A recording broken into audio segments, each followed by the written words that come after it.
Ajnana Jnana Shalakaya Chakshurun Militang Yena Tasmai Shri Gurave Namaha. Om Shanti, Shanti, Shanti.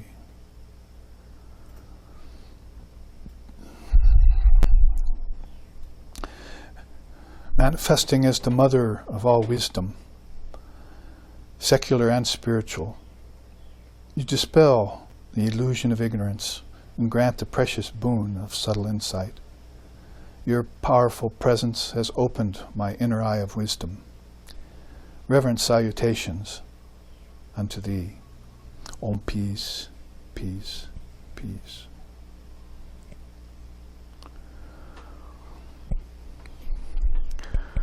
Om utkramantam stitam vapi munjanam vagunanvitam vimuda na nupashanti Jnana Chakshushaha.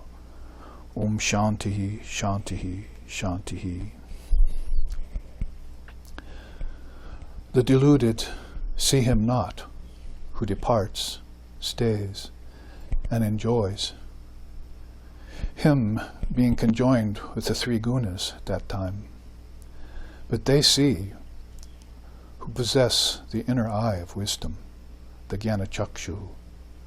Om Shanti, Shanti, Shanti.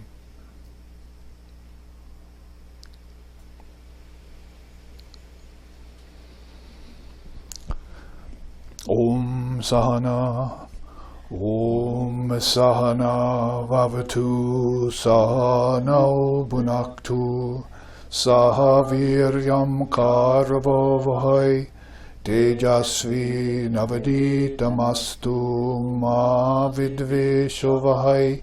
Om Shanti, Shanti, Shanti. May Brahman, divine reality, protect us. May Brahman sustain us. May Brahman illumine our thinking consciousness. May we not find fault with each other, with the world, or with the teachings. And may what we study be a source of inspiration to us eternally. Om peace, peace, peace. May peace be unto us, and may peace be unto all. Om Hari Om.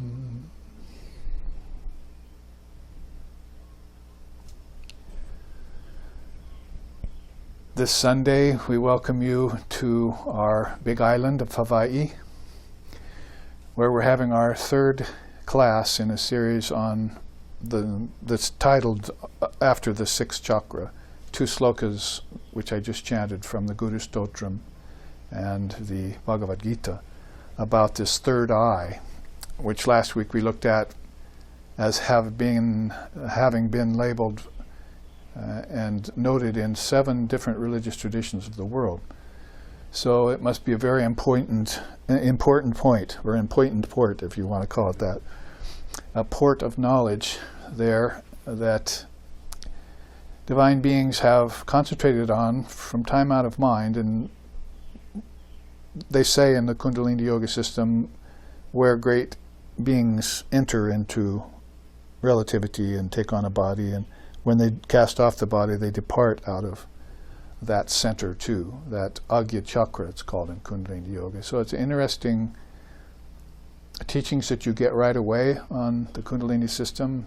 We were calling it in the first class 2 weeks ago, some kind of esoteric wisdom that I would say in the 60s got a little treatment in the West, but not by beings who are really Kundalini Yoga masters, but more kind of opportunist kind of beings coming from India, and in other religions too. There are those kinds of beings, that ilk or run of lower grade teachers with lower grade mantras and lower intentions. But the great Kundalini teacher, Sri Ramakrishna Paramahamsa, whose teachings we'll look at some this week and next week in context with the traditional Kundalini Yoga system, have mentioned such wisdom, and just to hear about it gives it a different dimension. I mean, you could have in the 60s seen a third eye on a picture of a goddess or Lord Shiva, or back then you might have had a black light poster of it in your apartment or room when you were going to college or things like that. And people would come in and say, "Ooh, yeah, I know about that. That's the third eye." And probably that's all they could say about it. But if you check into the traditions, which you should, basically yoga, in this case particularly Kundalini Yoga, because Kundalini is that force of powerful inner intelligence or inherent wisdom, if you like to use the term, that rises up these centers, which are not in the body, but which are allocated to levels of the body so that we can go inward. We don't want to end up with just thinking that there's an actual third eye that appears on somebody's head, in their forehead region. And between the brows, there's a vortex or a spiritual center that's inward going. And you, of course, in Sri Ramakrishna's words, you lose consciousness of the world when you enter in there. So, of course, then you'd lose consciousness of the body, too. That is, the physical body. But you'd have a deeper connection with the subtle body, what India calls the second world. The subtle body means sukshma sharira. They even had a title for it. And then, of course, there's the karana sharira, which is even deeper, a place of formlessness, which you would also enter into if your consciousness was raised to a higher level. Kundalini system and its 6 chakras, which we'll look at in a minute just to refresh our minds, is a kind of measure of where consciousness is in any given day or lifetime or age. And that's a measure not only for the individual but for the collective mind too. We could say, like today, in this day and age, in a materialistic West, or maybe even the whole world, which is materialistically oriented, that maybe the collective consciousness is at the 3 lower chakras only. What Sri Ramakrishna in the 1800s in Bengal, when he saw the Hindu people, said most people of the day were just at the levels of eating, drinking, and sex life, procreation, and weren't thinking of anything very much higher than that, or deeper would be a better term. So we hear something like that, these chants that I chanted, that though they know who have the inner eye of wisdom, that is, they see the Lord everywhere. Others, even though he departs, he enjoys, and he leaves different bodies, like Krishna says in the Gita, bees taking honey from different flowers, but nobody sees that. They just see the honey at the end, hopefully, or the flowers in the beginning and the bees, and they get the idea of what's going on, but nobody actually sees the Lord in all of that. We were talking about a teaching of heaven and how beings in heaven, which would probably be a third chakra kind of thing, according to India, ancestors, where your ancestors went if they were good people, are enjoying heaven, and all of a sudden they find themselves in the body, physical body again. And that's because their karmas from their last lifetime were not neutralized when they went to heaven. So good people have good karmas. Good karmas are a kind of gold chain, and that chain will bind you back into habitual, conventional life that you enjoyed before you went to heaven. If you had opened the consciousness as a measure to the heart or throat or third eye, that is the Anahata, the Vishuddha, and the Ajna Chakras, then you wouldn't be returning to earth against your own will. Only souls who had mastered those centers of inward moving consciousness, when Kundalini came to them due to their practices, they would have transcended heaven. So the heaven-aspiring senses, according to the Upanishads, are to be transcended if you want liberation.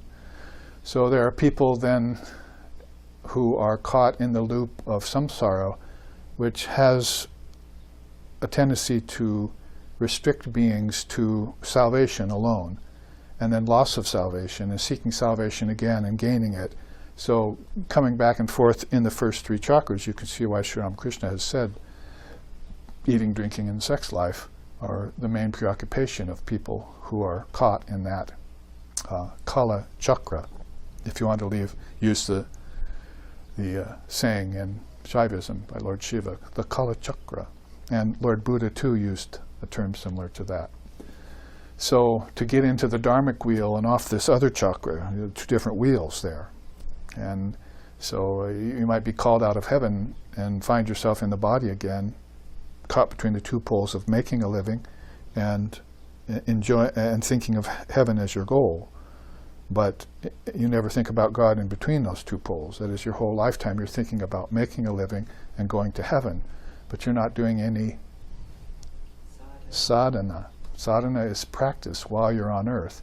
That is, you think of God while you're on earth, and that will break the chain or snap the chain of rebirth.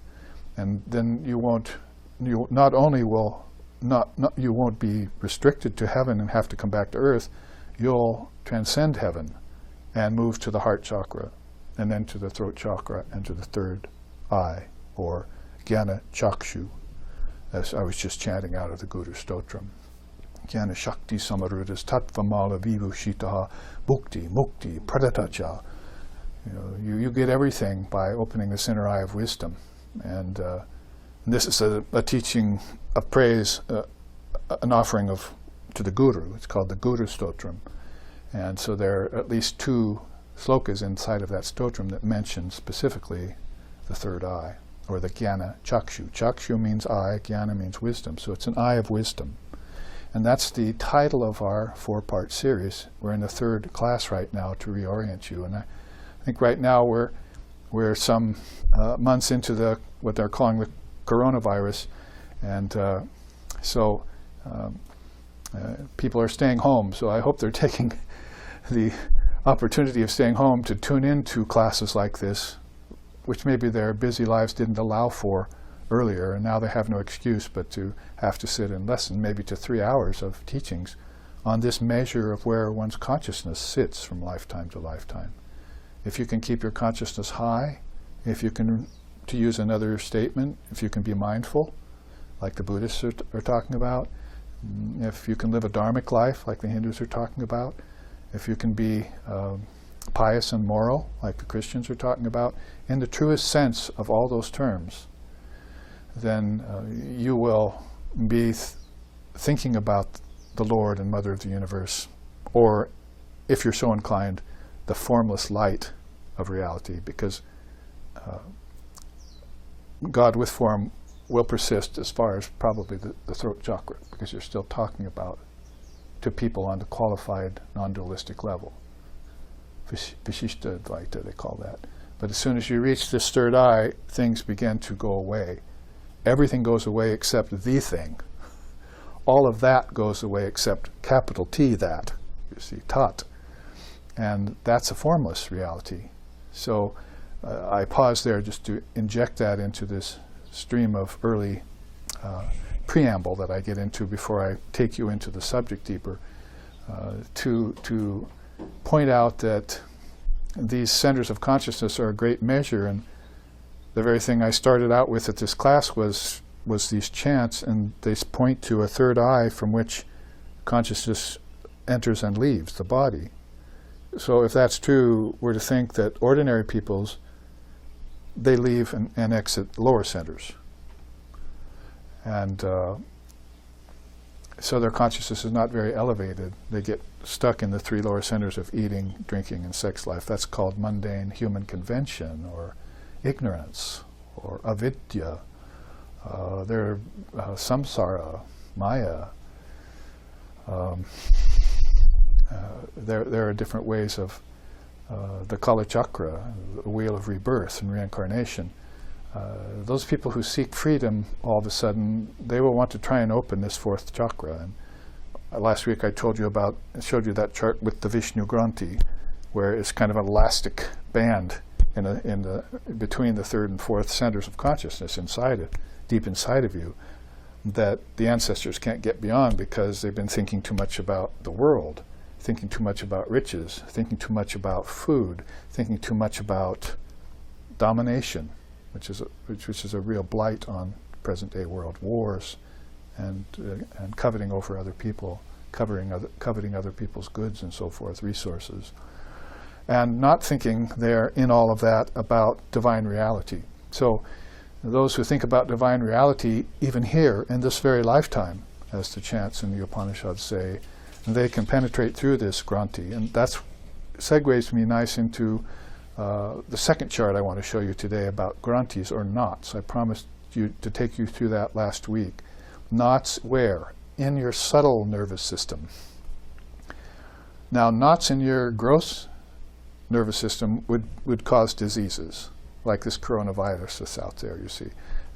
If you have a good immune system and you're healthy and your mind uses the fire of yoga to keep yourself healthy, you have a good mindset about it, you're not fearful of getting sick and so forth, then you probably can maintain yourself perfectly even in the midst of the worst plague or illnesses that are coming your way. I know personally the Ramakrishna order in India sends dozens and dozens, maybe hundreds of monks to these places where landslides and plagues and floods, monsoons ravage India year to year. And these monks go and serve selflessly. There's no idea of getting paid or anything like that. They just go and help people, bring water filters to drought-infested areas or where water's been polluted, and cloths and clothes where there's people dying of cold, and medicines and so forth where there's illness. And they work with this high-minded ideal, and a lot of them don't get sick. And those that do wear themselves out, they go back to the monastery, recover, and then you'll often see them going back again to help these poor people that are caught in these infested areas. So, you know, something like a catastrophe that we're going through right now with the coronavirus happens probably every year in India, and in different forms. So I think one of the teachings that we're seeing right now is a kind of media-based fear that's going on. The flapping of gums and the wagging of tongues amongst the media. And it's probably not very helpful at all. It's causing more people to be fearful than just to be careful. And so I heard a story today that was from our Vedantic tradition about the goddess of cholera. See, so she visited a village once, and a man was walking, and he was entering that village, and the goddess of cholera was exiting the village, you see. And so he stopped and said, "Oh, please save me from cholera, O goddess of cholera." And then he asked her, you know, "How many souls did you take in that village?" And she said, "Well, about 10. And they died of cholera, but 50 others died of fear of cholera." So that's kind of a teaching for today's day and time, that fear can weaken your immune system. You have an immune system in your mind as well as in your body. So if you know about these higher chakras, heart and throat particularly, you can build your consciousness on the immune system that's inherent in those centers. And we'll look at that too in the case of some poisons and some nectars that are caught or inherent to these different centers of consciousness as consciousness falls into them or raises out of them, as the case may be. So it's very practical then, these spiritual systems, that you use them to keep your mind in a fit and fettle condition. High-minded, noble-minded. That will be your best defense against anything that is going on at the 3 lower chakras, which when you're in a body, you're going to have to come up against in some form or another, like going to work or raising children or teaching at a school. I have various students who write to me about questions of how to deal with work and all of this, and particularly at a time like this now when the extra weight of this virus is upon us. So I don't want to, again, flap my gums or wag my tongue too much about this or incite any fear. My message then is that you become fearless, because before the virus or any catastrophe visits you, and after it goes away, you're still, Brahman is still there. Divine reality was never affected by it. Ishvara, your chosen ideal, is still there. It was never affected by this catastrophe. Your Ishtam, your chosen ideal, Sri Ramakrishna, Sri Sharda, Swami Vivekananda, which is the ideal of this ashram, is still there unaffected by that virus. guess what? Vedanta as a philosophy and the teachings of the Dharma are still there, unaffected by the catastrophe. And so you should still be there, steady. If you contract a disease, let it run its course and recover, and you'll develop a tolerance to it. See, you'll be able to transcend it next time it comes around, or any other form of it comes around, or you can live in abject fear. Your choice. See? So this is not just a high esoteric teaching, then it has very practical elements to it and application that you must use in your Vedantic practice. See? It comes down to practice, because again, heaven and earth going back and forth. When you're on earth, you didn't practice thinking about God, so when you went back to heaven, you just went to the third chakra, and you still have karmas for going back to earth. It's when you practice sadhana here on earth that you do away with these barriers, snapping the chains of relative existence, the chains of rebirth. That's a goal that you set for yourself. The Upanishads and the Akshi Upanishad, if you've been watching those teachings in Portland, Oregon, that I've been giving 4 times a year. I hope I can be there in May again if these sanctions lift and so forth and we can move about again. That Upanishad talks about one of the very first directives of the 7 doorways to yoga is to overcome rebirth. That's where it starts out. You have other systems that are talking about how to get to, free of alcohol, or how to go to a psychiatrist and work on yourself and self-improve yourself, or pump iron and get your body strong. Everything that starts kind of low and doesn't ever end up very high. But in Kundalini and in the Upanishadic lore, you're supposed to start with getting rid of the chain of rebirth. You snap it. That means in here, because it's happening in here. So you say, I'm done with it. I will never come back to this body and this earth again in ignorance. It is your mantra. It's your credo. It's your motto, if you wish. And until you overcome that, you can't really be very effective at teachings that occur at a higher level.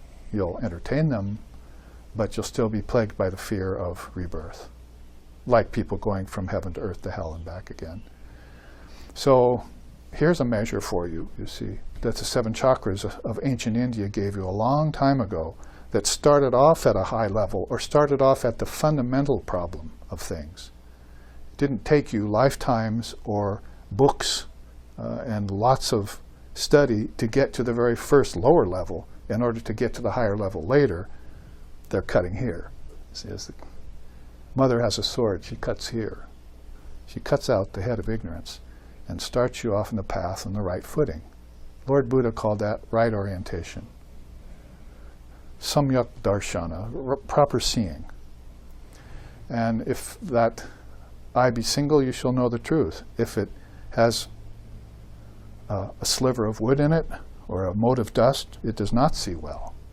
So you have to get rid of those overlays that, if thine eye offend you, pluck it out kind of teaching, you see, which is used more on a moral level, of course, but it's also very applicable to the fact that, if my eyes are still impure and they're seeing things that aren't helping me, I should try and develop this inner eye of wisdom.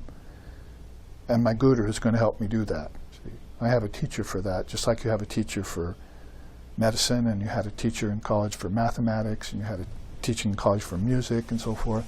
Spirituality has a teacher for you too that you need to go to and master that system for. And guess what? It's the best and highest of all systems, because then you can pretty much choose your next lifetime and not have it foisted upon you by either negative actions you did in a past lifetime, or a society that's uninformed, or parents that are still ignorant of the Dharma, which is a great problem right now we're facing. So in this way, I give you this introduction to our 3rd class, in which we'll look at some knots in consciousness that have been there for lifetimes. They're called granti, G-R-A-N-T-H-I, granti. And they're in the nadis. Remember the teaching in the last 2 weeks? Nadis are nerve currents. You have a lot in the body. If I were to sleep on my side, like I did the other night, and wake up with my hand numb, you see. I wake up and I rub it, right? And get the circulation back. Well, you had a crimp there in your shoulder from a wrong position. And you have to exercise it and get the blood flowing and so forth, the feeling back. It's just much like that in your subtle body. This is in your gross body, and if you're atrophied too long, you won't be able to bring it back. You'll have to resort to some elixir or some medicine or some doctor or some chiropractor or some form of healing on the physical level to bring that sensitivity back. Same too in the subtle body. If you've been without the Dharma for several lifetimes, like we're probably to think America has been, how many lifetimes could you have had since the Boston Tea Party, you see? Should have kept with tea and not gone to coffee, in my opinion, but how many lifetimes would you have had, you see? 3 or 4 or 5, depending on how much you lived. So you probably didn't have the Dharma until 1893, when Swami Vivekananda came to the World's Fair, first World's Fair, and started to give it out to you. And we saw that movie recently about Edison, Westinghouse, and Nikola Tesla. And how Hollywood portrayed that. I kept looking at that movie thinking, gee, I wish I could see a person in orange walk through that crowd. Because Swamiji was there in 1893 for that World's Fair. And, it's just kind of obvious that we didn't see the truth again. The great avatar, the great being, was amongst us, and we were fascinated with electricity, or with money we could get from electricity, which Edison and Eisenhower and Nikola Tesla all were. Or we were fascinated with all the scenes that are going on in the World's Fair, all the culture, you see, which is actually not so negative, having these cultures come together and share. So, but the real positive thing went over our heads again. And it took us time then, well, to get back to the point, to open nadis in the subtle body to appreciate Swami Vivekananda had been there. That's what you're doing. To quote one story about one man walking through Chicago and seeing a poster of a Hindu monk giving a talk there. I think it was in Chicago or New York. So he was there on the scene, he was giving a talk, this man saw the poster, it spoke to something inside of him. He was fascinated by seeing that monk in orange, in ochre cloth. So he went to the talk and became a follower of the Vedanta. So that's knowing after, yes, but it's also based on something that's an impression in your mind. If you didn't have that impression in your mind, like thousands of other people who walked by and saw that poster, you wouldn't have responded to it. So there was something in your mind from a past lifetime that caused you to be fascinated, attracted, and to follow. Basically, those are 3 different levels. Fascination is moha in our tradition. It means, fascination with things worldly. And attraction means, well, good, you got attracted, but you also are averse later. But following, that's a whole different matter. You see, I came, I saw, I conquered. Means that when Swamiji got up on the podium in 1893, afterwards, when he went on his tour and spoke about Kundalini Yoga, something in you responded, and you were born again later in the hippie period in 1960, and all of a sudden you had this attraction to Kundalini Yoga, so you had gotten it from a previous lifetime. When he had talked about it, you might have even been there in the audience. So this planting of seeds goes on in different levels, and we can't just leave it all to the physical in the hands of words I don't particularly like. Luck, randomness, chaos, good fortune. See, these words don't appeal to a Vedantist. They're leaving it in the hands of some sort of coincidence, is another word I don't like. So what about predestination, karma, and then enlightenment? How about third eye or Jnana Chakshu? When you hear about that and all of a sudden go, wow, I felt something there. I remember when I was a teenager, a light went off in my head. I never knew what happened. You don't know how many people have told me that in my 30 or 40 years of sharing this teachings with all of you from India. Yeah, I had experiences. So I'll steer them to the Upanishad, where it says in the Upanishad, you'll hear lights, you'll hear bells, you'll hear the sound of a flute, the sound of a kettle drum, you'll hear the sound of Om start coming.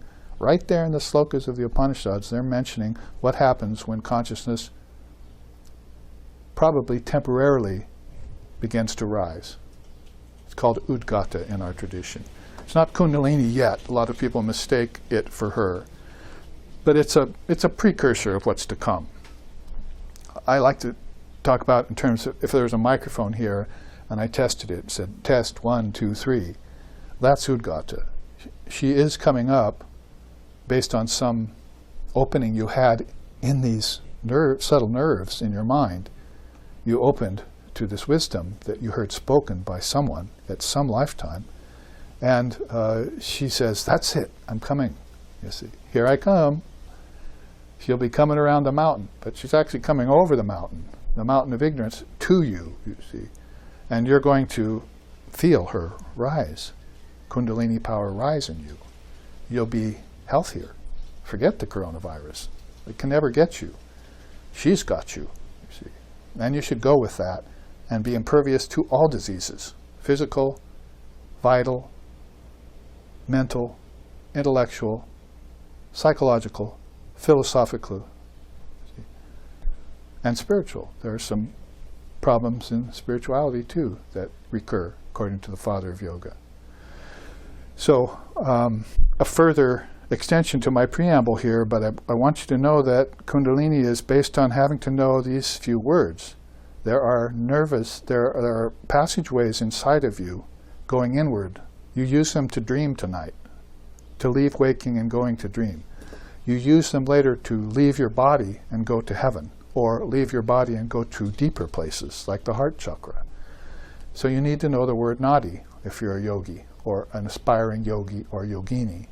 And then you'll probably need to know, well, I opened a nadi, but it closed again. Oh, that's because of a granthi.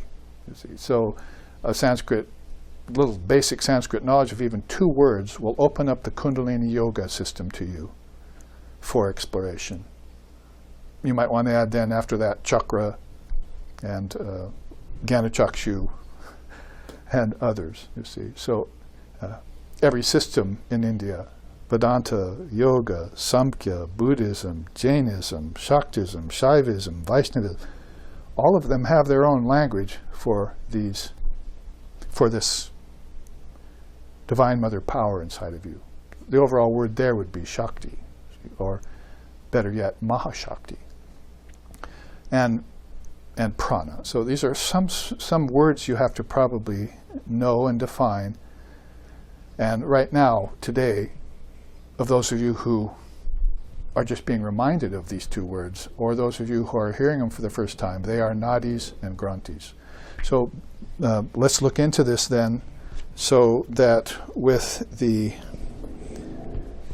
wisdom that is being granted to us by the Divine Mother of the Universe, we can see if we're ready to awaken and hold this energy at a certain center. And it would be beyond the 3 centers is where we'd want to hold it. Probably right there at the heart is a good place. If you meditate on the third eye too quickly, it can be very disorienting, as the chart will tell us. Disoriented. So you could get imbalanced, and like I said, there are books written in the 60s about Kundalini by some kooky people who were having really weird, torturous samadhis that we never saw Sri Ram Krishna go through. His Kundalini came up marvelously, flowed smoothly, and he exhibited all these samadhis from his mid-30s on, till he passed from the body at 50 or so years old. So this should be a natural, spontaneous uprising of Kundalini power through powerful nerve flows, currents that are in the first chart here that we'll see, called Pingala, Sushumna, and Ida. So let's look at this chart first. It's called Inward Ascension of the Free Soul. So imagine your soul that had gotten illumined by opening your third eye, and you came into the body with this still open. See? And then you grew up and you kept hearing the sound of Om. And you kept seeing clouds part and a cylinder right there in your third eye, whether your eyes were open or closed. And this happened to you once a year, once every 5 years. You see, very rare that she makes an appearance like that. So you probably can measure at that point that, you know, I must have, my Kundalini must have risen and touched the heart before, and maybe even the throat.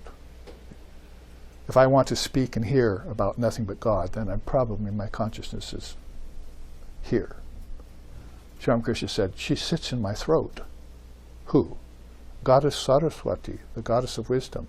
And she pushes forth wisdom from there. And I do nothing. I just open my mouth and speak. So there's an indication of somebody who had, at least, opened that Vishuddha chakra. Vishuddha chakra, you see, who is endowed with peace and felicity of mind.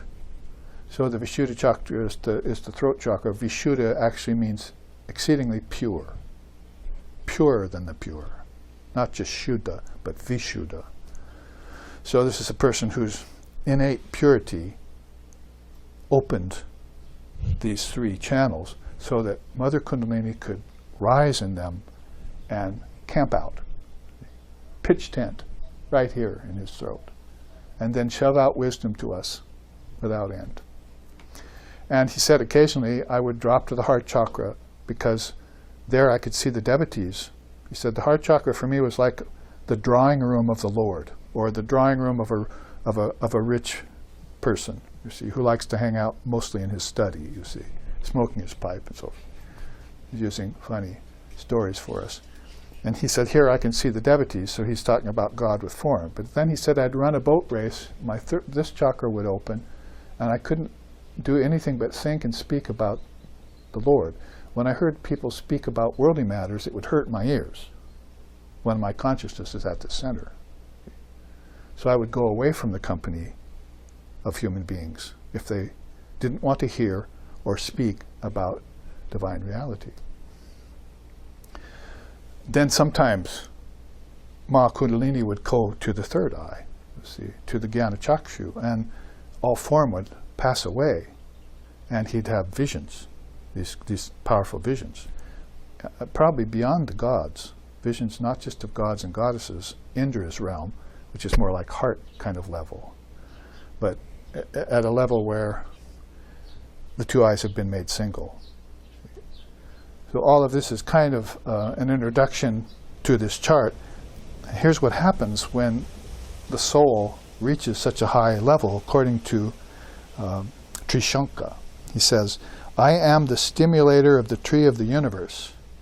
My fame is high, like a mountaintop. Elevated to the most holy, I am the excellent immortal being, as he is in the sun.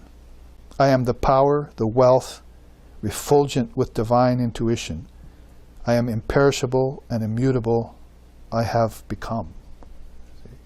That is, I have become imperishable and immutable.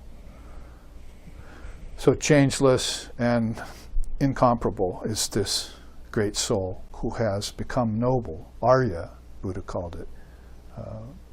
Non-harming, like Krishna says in the Gita, that one who does not harm or afflict the world, and whom the world cannot afflict, that person rises to this high level, this high chakra. Chakra means, or lotus, means a spiritual center or vortex, but it's within you. I said yesterday, if you were in a helicopter hovering over New York City, you'd see a kind of physical representation of a chakra, and all the roads are nadis, leading into the city, and a huge amount of souls are gathering there. It's the same inside.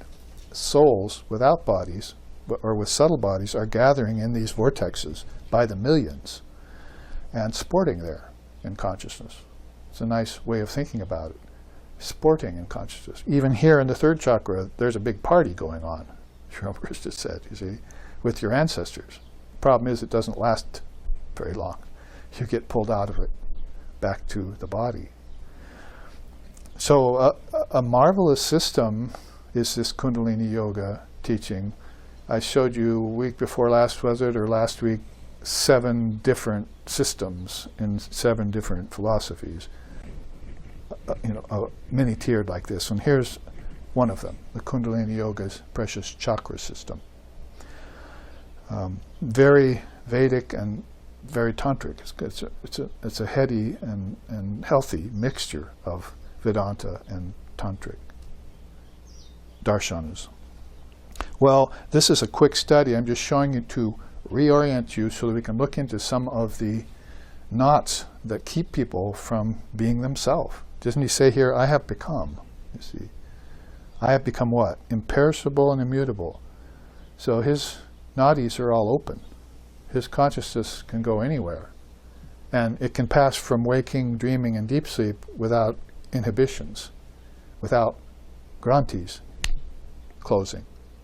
Like if you want a metaphor, we've used it before, you open up a trail with a machete here in Hawaii, up into the forest, through the bamboo and so forth. And you say, oh, now I can pass. So you go home and a year passes. You see, oh, what about that trail I blazed a year ago? I think I'll go up there and see. You go up there and it's like practically overgrown already. Get the machete out again. At least you can see where it once was. And that means you did that work once. It's like a samskara, isn't it? Oh, I've done this before. I mean, it's much deeper than deja vu, because you actually did the work of sadhana at one point, but you didn't keep it up. See, you have to keep blazing that trail here on earth to keep these nadis or these passageways open. It's basically, you can just look at it as thinking of God all the time. You're thinking of your occupation and you're thinking of heaven afterwards. And that binds you into a duality. Go ahead and do your occupation and think about heaven, but focus it in God. You see, do your sadhana. What's it mean? Chant the Lord's name, do your mantra, study the scriptures, the revealed scriptures, worship the Lord and the Mother of the universe with sacrifices and yagyas and pujas and ceremonies, and serve all beings as God. Karma yoga. If you do this fourfold yoga, then you're keeping up a strong sadhana all your life. And Kundalini is going to come up the central channel. You see, that's called the Sushumna, the arrow pointing to it. And the Pingala is going around one side from left to right, and the Ida is going around the other side from right to left. And so this is the 3 main, to put it poetically in the song in India, the 3 main rivers, holy rivers, leading to the highest pilgrimage point. Isn't that beautiful? 3 main holy rivers leading to the highest pilgrimage point, the highest refuge. So you don't want any blockages in these. Now, we say those are the 3 main nadis. So how many others are there? Well, let's see here.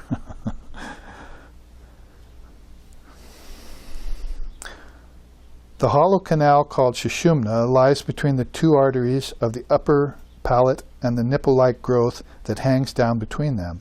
It passes out of the crown where the root of the hair is made to part.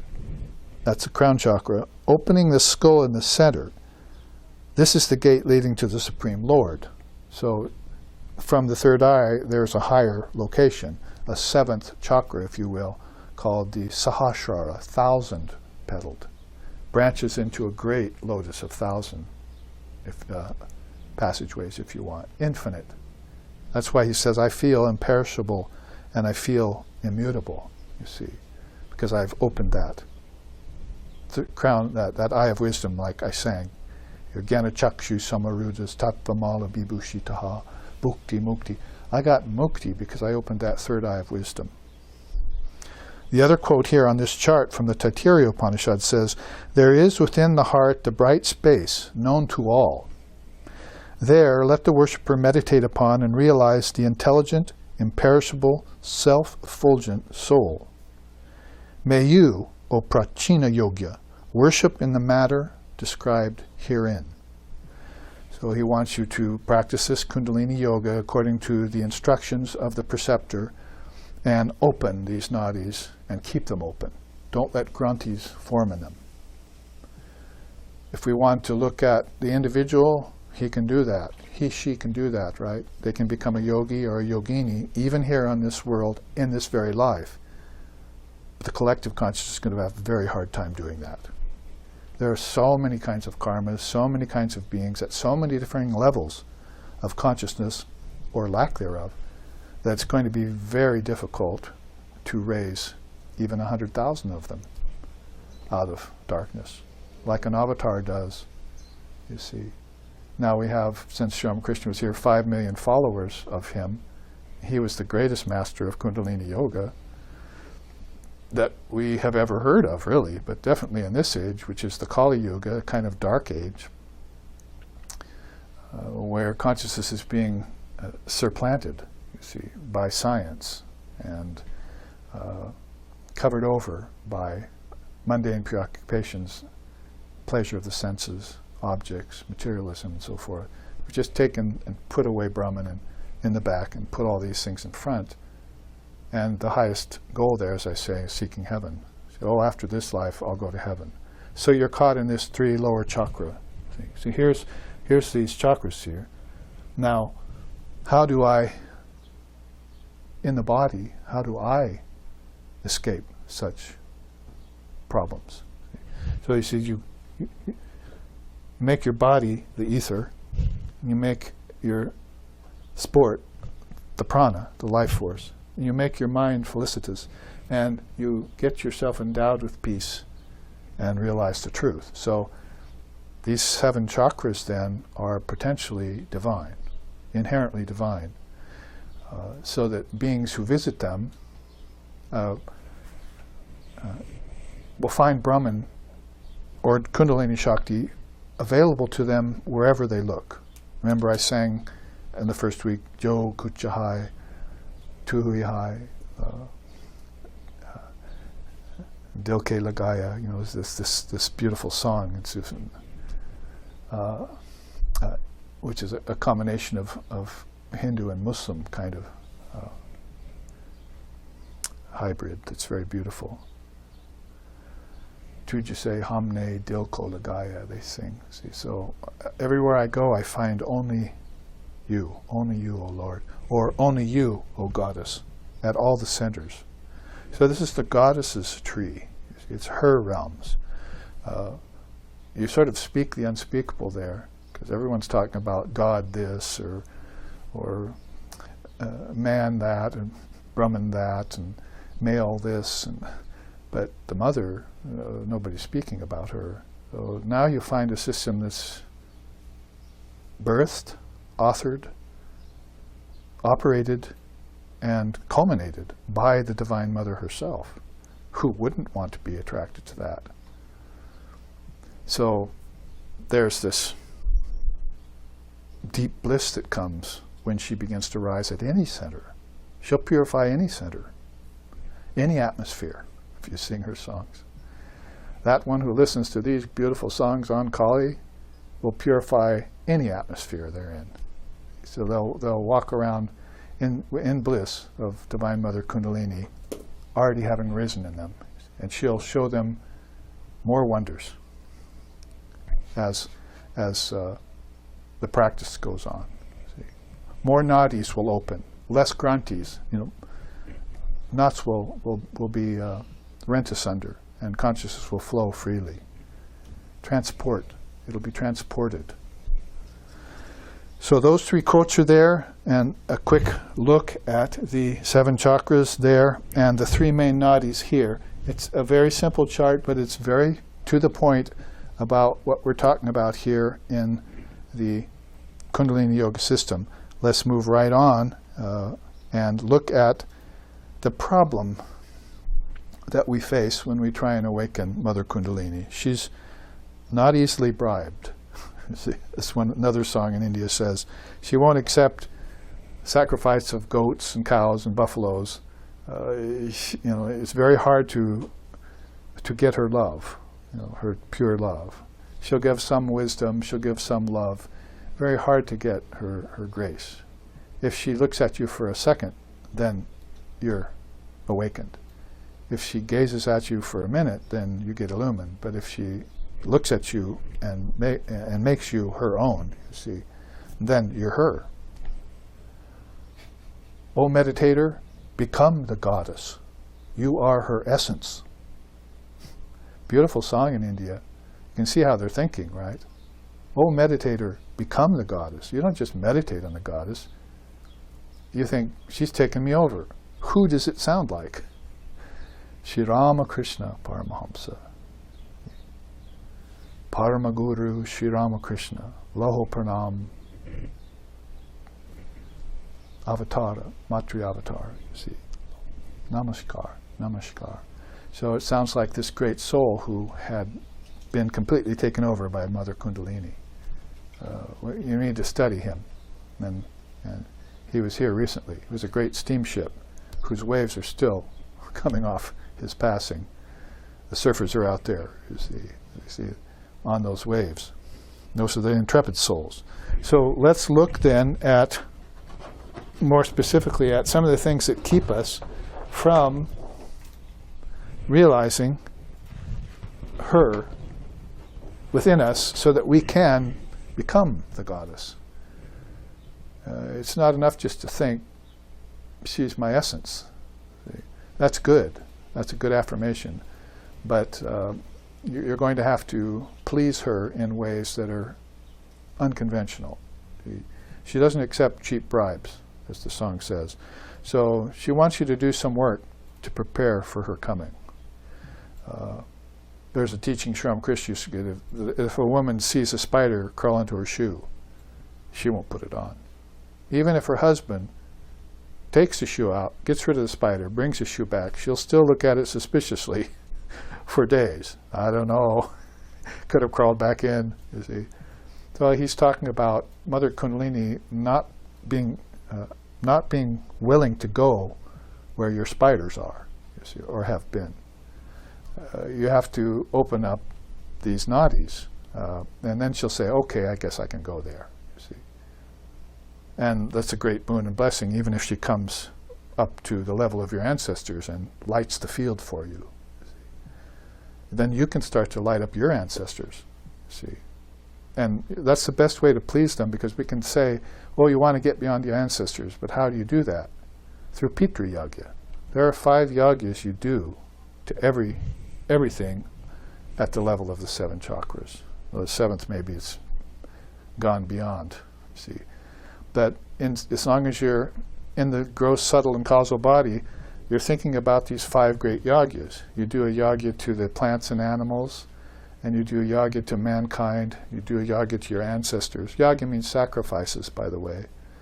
And you do yagya to the teachers, the rishis, rishi yagya. And you do a yagya to the gods and goddesses, the devas and the devis. So these are 5, how many? 5 different yagyas or sacrifices you do. Does that sound like you're disrespecting your ancestors?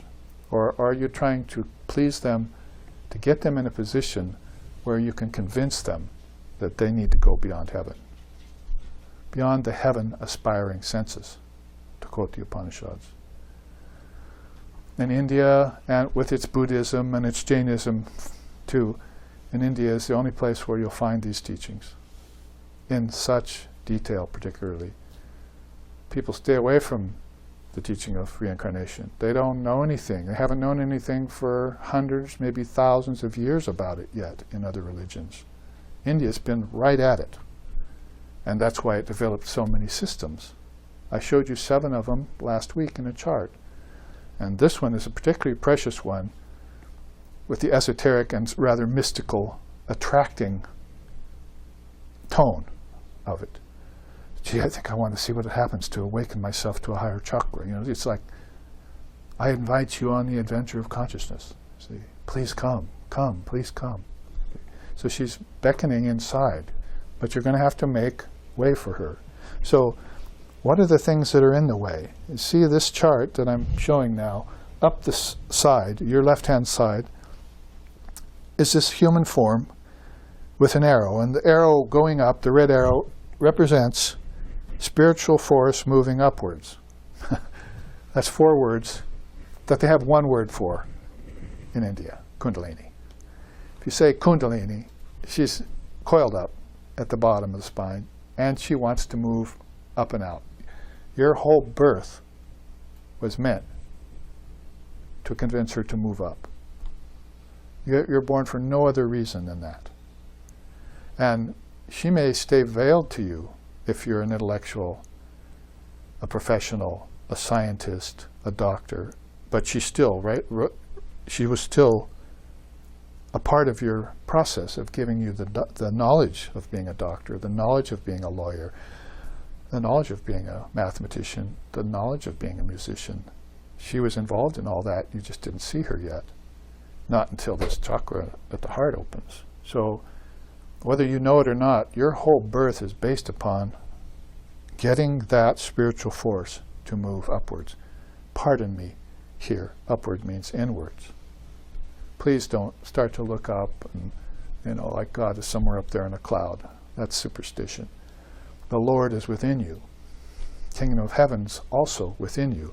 These chakras also within you. It's all about going inside. So if you want to open up your consciousness past the third chakra, where have your ancestors gone? Within. Where did they come from? Within. You see? Where did you come from? Within. Where are you going? Within. I mean, when you talk about physical and bodies and everything, that's why India has always been so looked down the nose at that. There's really no such thing as external. They're looking at the external, calling it within. And science began to do that when it began to puzzle out what the object was made of, particles. It began to get a clue that it didn't take very seriously among the massive sciences, that there was something subtle in the object. And particles were there. But long, long ago, even further, long before Buddhism, even before Jainism, which was 12 generations before Buddha lived, they were thinking about inward. See? They weren't mummifying their kings and queens in a pyramid for an afterlife. They were thinking, there is no afterlife, there's just Brahman. See? Both afterlife and before life are dualities. I can't prepare my body for that. I've got to prepare my subtle body for that, because my physical body was created by my subtle body. You create your own bodies. Your parents just provide the gateway, and nature just provides the elements. That's all. You take these two and you prepare your own physical body from life to life. And you either do it ignorantly and don't know after, or you do it consciously, like the seers do, the yogis do, and you know before and after. So,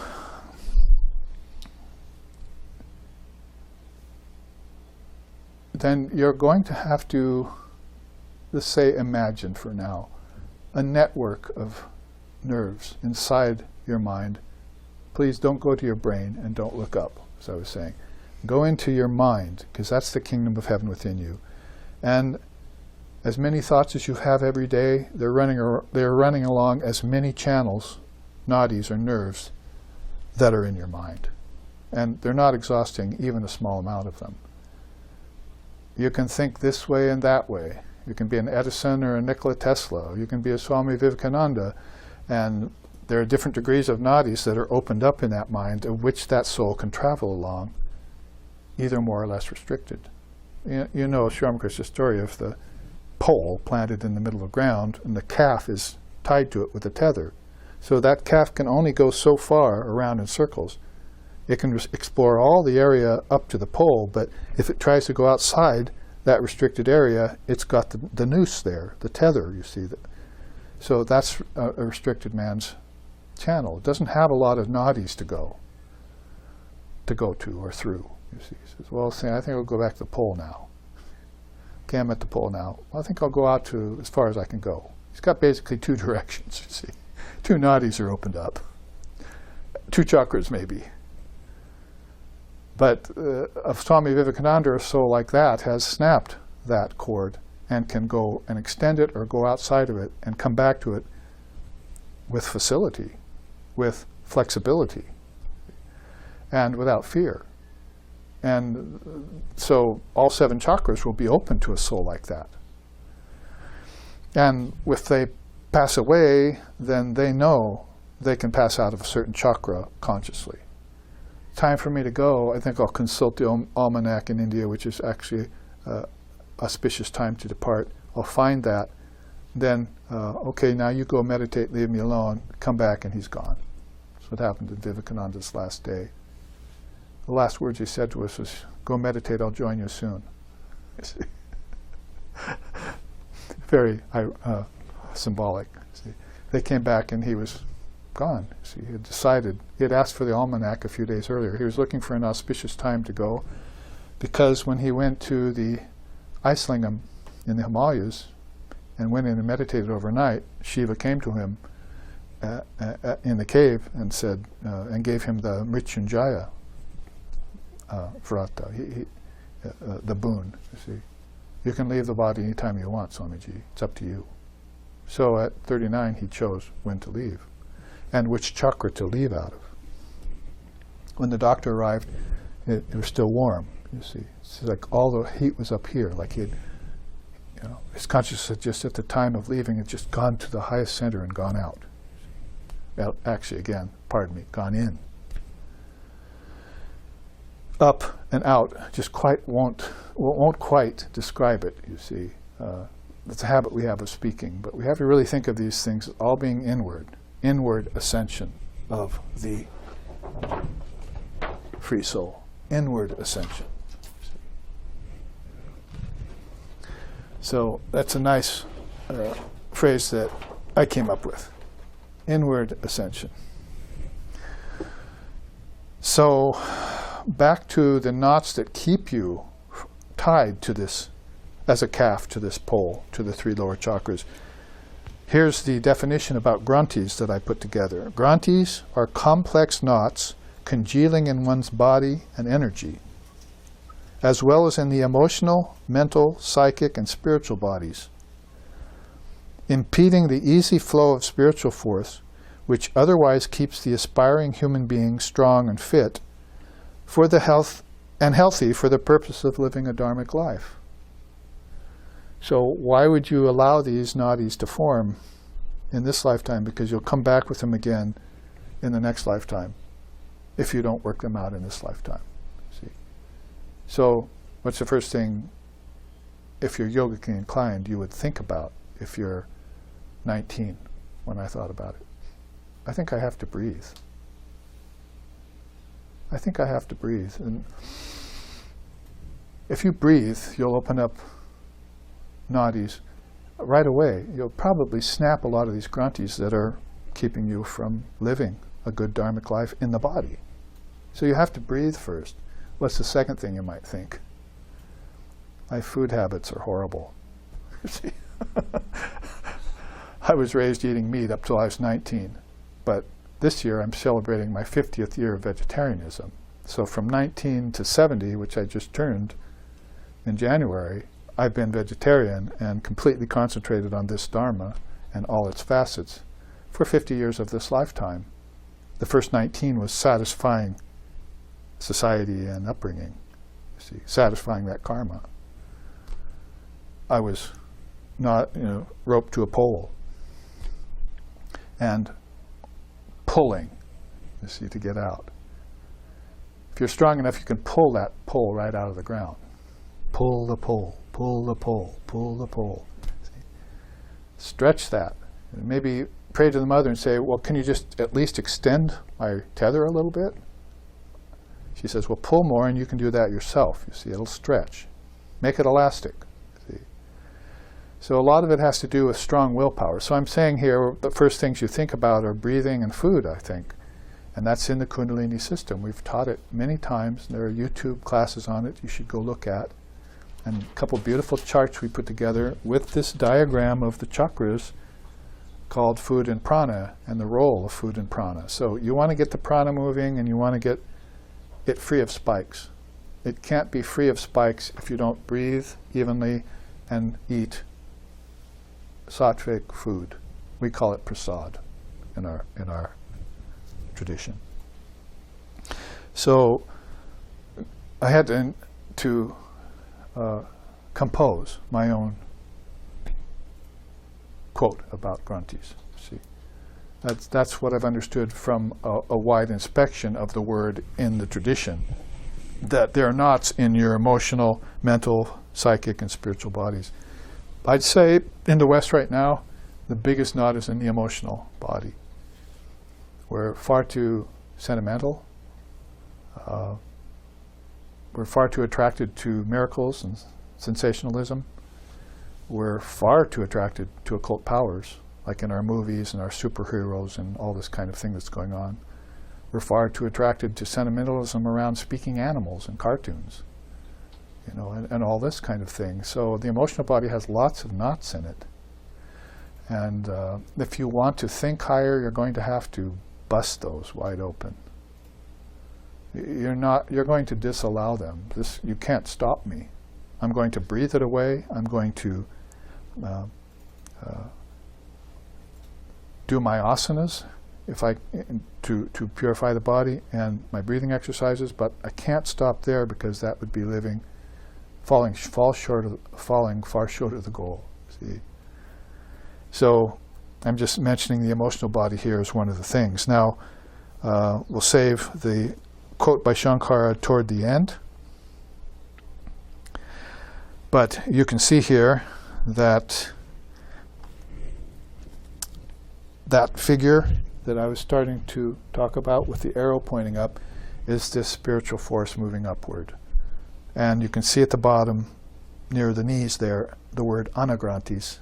Then next, around the waist, pranagrantis. Then around the heart, hridaya grantis. And finally at the mind, mana grantis. You might as well start looking at the different levels of your being and find out what knots are there. We were speaking about that in our drive to the ashram this afternoon on the way over, about having to do the inner work. You can't just leave it to chance or randomness or coincidence or good luck, as I was saying earlier.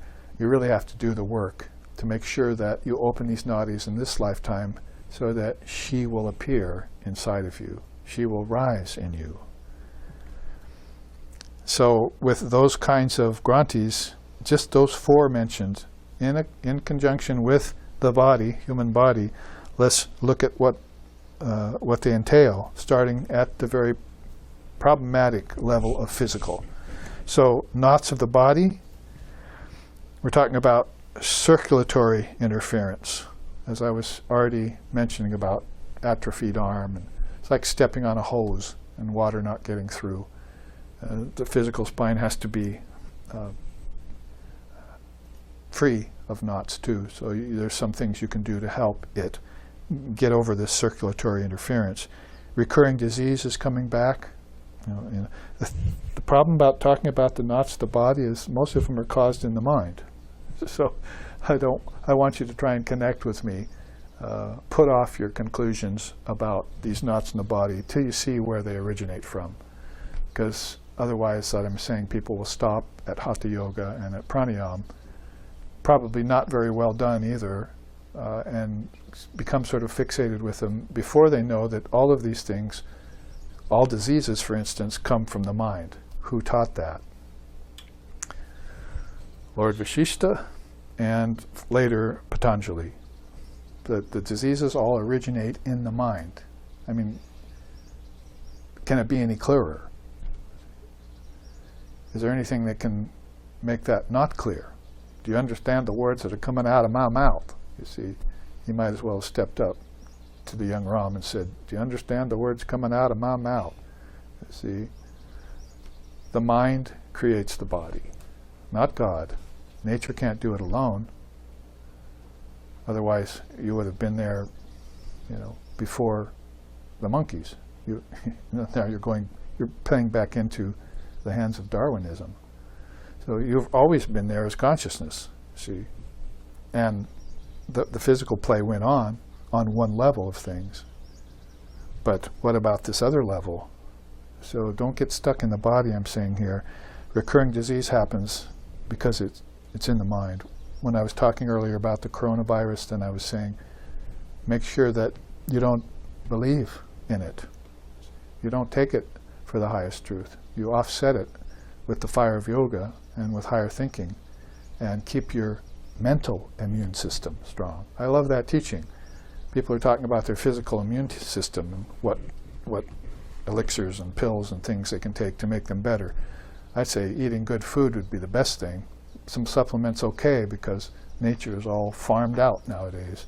So you have to supplement, according to the health experts I've talked to. But I think the most important thing is your mental immune system. I've known and seen, even in my own life, beings who were unhealthy but realized. Illumined souls who didn't have healthy bodies for whatever reason, probably because of taking on the karmas of others. They said Sri Ramakrishna was actually not suited to do what Vivekananda did. So strong, Narendra, he could go out to America and, mix with the Americans and the Western society. Even he passed away at 39 years of age, but Sri Ramakrishna had to be careful of what he ate, and his digestion wasn't all that great. Holy Mother had to take care of him. But inside he was a spiritual dynamo of the highest and the most intense kind. In fact, that's probably why the body began to fall apart. There's a teaching he liked about that. It says when the elephant went and walked into Bharati's hut, you see. So there's this man who had a hut, and he left, and this elephant went and decided it wanted to go in. See? So it couldn't fit through the door. So it shook the hut down to its very foundations. So he came back and saw his hut completely fallen apart. Well, he's not talking about something that happened in some village somewhere that people talked about for a few weeks and forgot. He's talking about Kundalini rising in the hut of the body and how it shakes you to the very foundations, particularly if you still have knots in your granthis, in your nadis, before you try and awaken her. Well, this gets me started on a whole different trajectory of complaint in today's world, is that we're not qualifying ourselves and doing purificatory practices before we entertain such powerful ideas as Kundalini Yoga. We have eyes bigger than our stomachs, they say. We think we can jump to the highest step from the lowest without knowing what the steps in between are like. These are all teachings in the Vedanta and from Sri Ramakrishna, so he was mentioning these. These aren't just my pet peeve. So all of this to say, as we go through this, remember, it's an inward thing. So we're going to be tracing the body to the prana, and the prana to the heart, and the heart to the mind. See, so we're going inward. Heart here means emotional, by the way, not heart chakra. Clarify that right now. It's hard to talk about the heart in Vedanta because it really means the Atman. That is the heart of everything. That's heart with a capital H, but as far as let's not get stuck in terms, use kind of level of things. We can also use the English word heart for this lowercase heart, which means our emotional body.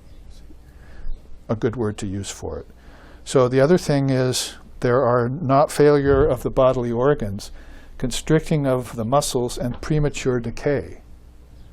This starts happening to people in their 30s. Remember being in high school and seeing people who were perfectly healthy and seeing them later, 20 years later, and they were out of shape, overweight, drank too much beer or whatever, bad food, fast food and so forth, and their body was gone already, just after 3 decades of living.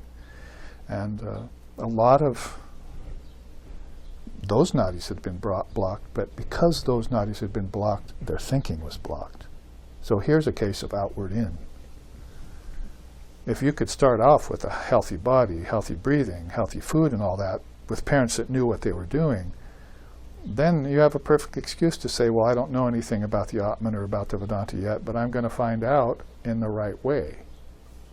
But if you just trash the body and don't use it as the temple of God, as Jesus said, how are you going to expect to do any sadhana or even to hear the truth and understand it very well later on, even 20 years down the line? So this is just experience I'm talking about. It's not hearsay. I'm not making it up. Those are knots of the body to think about. The nerves, the physical nerves get blocked. Energy can't get to them, blood can't even get to them. The nutrients of food can't get to them. You get disease because of that. Your body organs fail. Your muscles constrict. You get old before your time and you get premature death. You think that's just, a line of descent? It's sort of its own, seven-road road to ruination, isn't it? In this case, 5. So let's not belabor that point. Let's go on to the life force. Okay. You're going a step inward now, and probably chakra-wise, you're probably thinking more like second, third chakra when you think of prana. Because when Vivekananda came here, he says, I see you Westerners, you don't know anything about prana nor tanmatras. You don't know about the subtle elements in your mind, where the gross elements came from. They're actually thoughts. And you don't know about prana.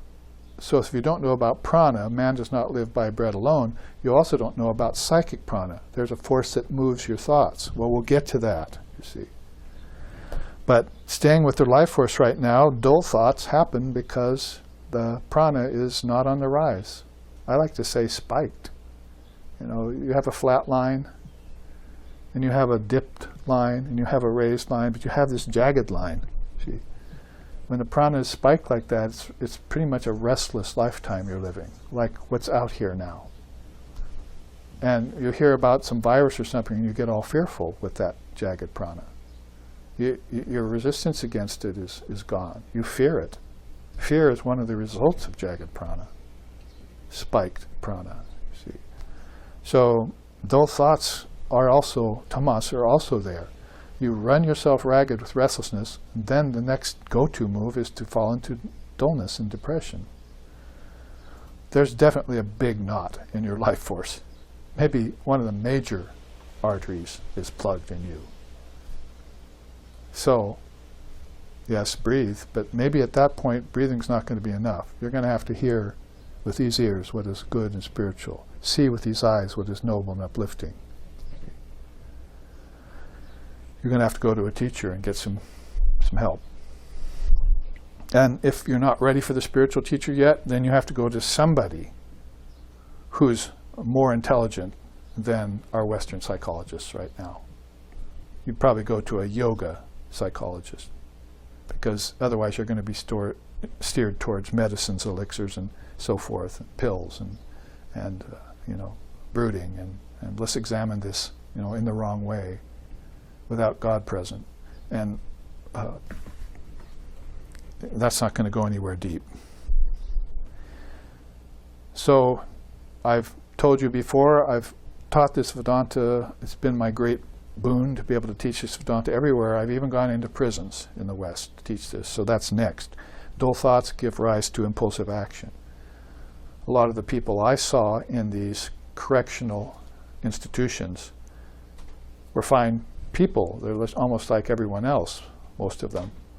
And they had gotten there by some quick action that they regretted later. That's because they didn't have control of their prana.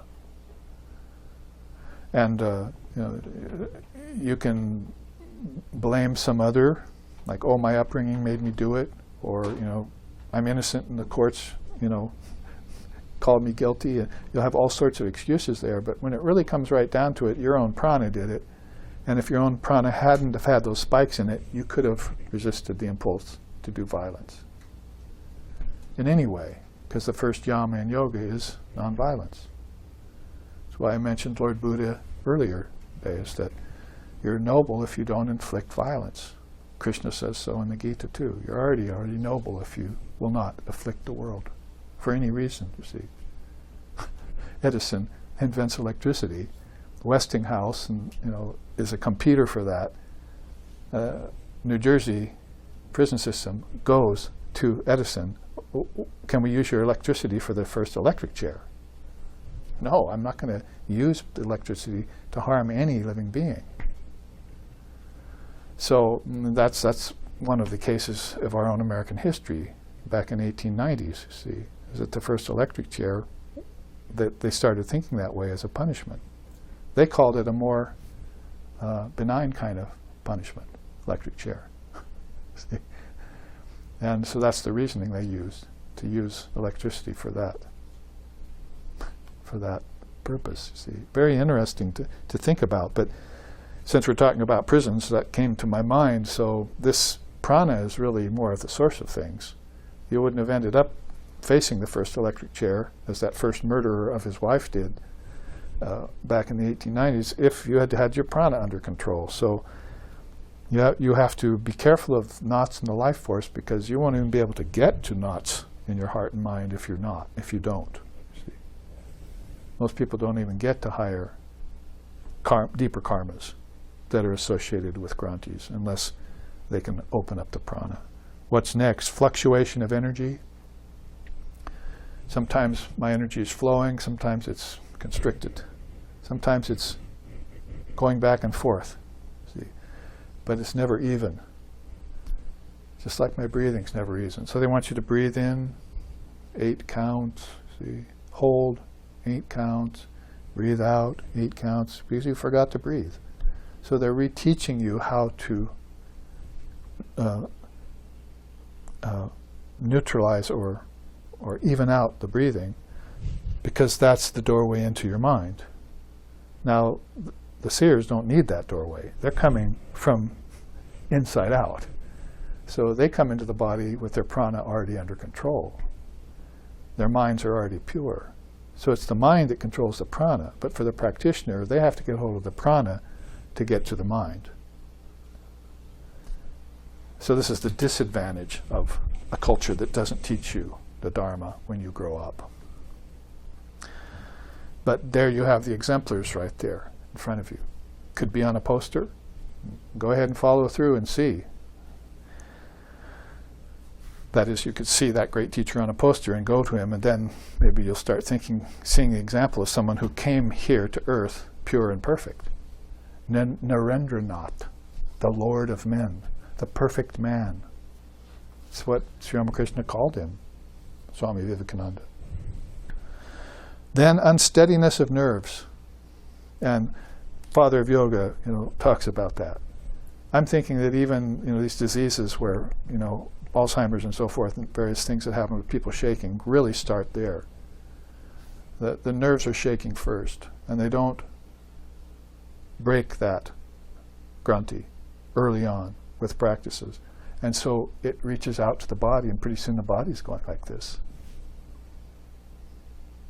I mean, so maybe it's not even in your family or in your genes, but still you get it in the end. See, like MS, like my sister, you see, at the end.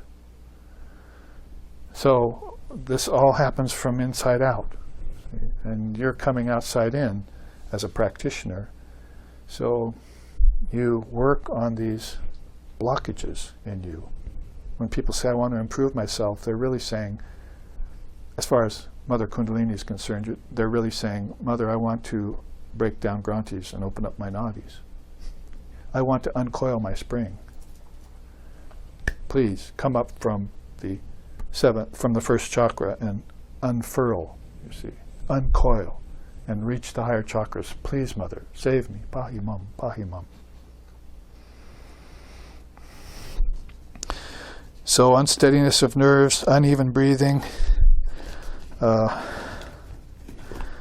There's even some ways that has been put inside of music, which I want to make sure to include to give you that version of it.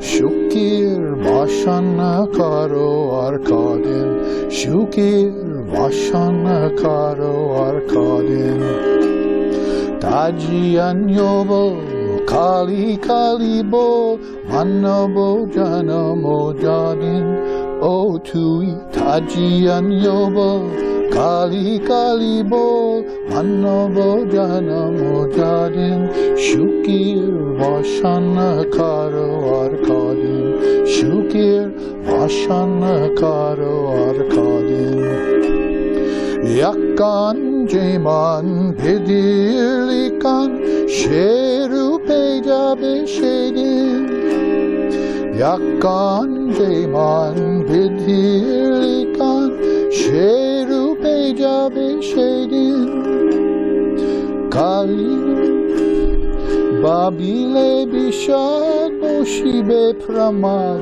Kalina Bishad Gotibe Pramad Kalina Yedin Dedin Tutui Kaline Bali Jadin Nadin Shukir Vashana Karo Arkadin Shukir Vashana Karo Arkadin Taji Anyobo Kali Kalibo Amombo Jano Modadin Shukir Bhashana Karo Arkadin Shukir Bhashana Karo Arkadin. And verses like that, which roll on in a kind of cautionary teaching to Kamalakanta's mind, the singer of this song. He says, how long will you cling to this empty life, searching after earthly happiness alone? And why don't you give up these vain thoughts? In other words, break down these grantis, idle talk. And for the rest of the days that are left to you, chant Kali, Kali, Kali. It's like ask Mother to come up and help you, assist you, breaking down these knots in consciousness. Because he says, otherwise, misery and misfortune will come to you if you do not chant this name of Kali, and if you don't practice these systems. But even if misery comes, just remember the Mother, and also remember the 9 months and 9 days of suffering in your mother's womb that you went through, that you've forgotten now. And might as well throw in there the past lifetime that got you here in a body with constricted channels, you see, where I'm eating bad food. Why should I be doing that? Where I'm not breathing. Why should I be doing that? Where I'm not thinking, my thoughts are dull. Why should I be doing that? And can I just swiftly, with Mother's sword, destroy those in one day? Is it going to take me a whole lifetime to do that? So he asks himself these various questions. And as I think we're probably running low on time here in this first half, we have looked at the fourth of these knots of life force. So let's end this half with uneven breathing, because I've already said plenty about that. So that's one of the things which you can do. Actually quite simple, but I would say for the practice of pranayama, it can unhinge the mind. It can cause a little screw to go loose in there. People have gone rather crazy doing too much pranayama, thinking that that's the end-all and be-all of a practice. But a sort of more gentler pranayama under the guidance of a teacher for a certain amount of months will put everything right again, along with your good food habits, which in the West probably take you more like, I'd say, a year or two to put this boat right again, and change your system to a system that can live on less, a system that burns purer fuel, and more sattvic fuel. Some of these teachings even the great souls will mention a little bit, like Krishna mentioning it about the gunas of food in the Bhagavad Gita, and what to eat, what not to eat, and so forth. He addresses that pretty nicely. Gita being a incomparable scripture to study that anyone can really understand, but it's nevertheless very profound. It goes deep without leaving the mind behind in esoteric philosophy and so forth. So these have been this first half, as we looked at the Kundalini system first. Now we've looked at the knots in the body and knots in the life force, and I ask you to connect those two now at the break as you think about this. And then we'll, and also leave a nadi open. You see, leave some space open in your mind to go to the emotional knots that are caused by these two, and then into the knots of the mind, which really get to more of the essence of the teaching. Because if you can purify the mind, the pure mind is coveted by illumined souls. They want to see that in their students, aspirants, pupils, and sadhakas who are doing practice. So here I think is a good time for us to break. Please, in 15 minutes, join us again for this very important teaching on Kundalini Yoga and how we can open up the Ajna Chakra or the Jnana Chakshu in this very lifetime and benefit from it.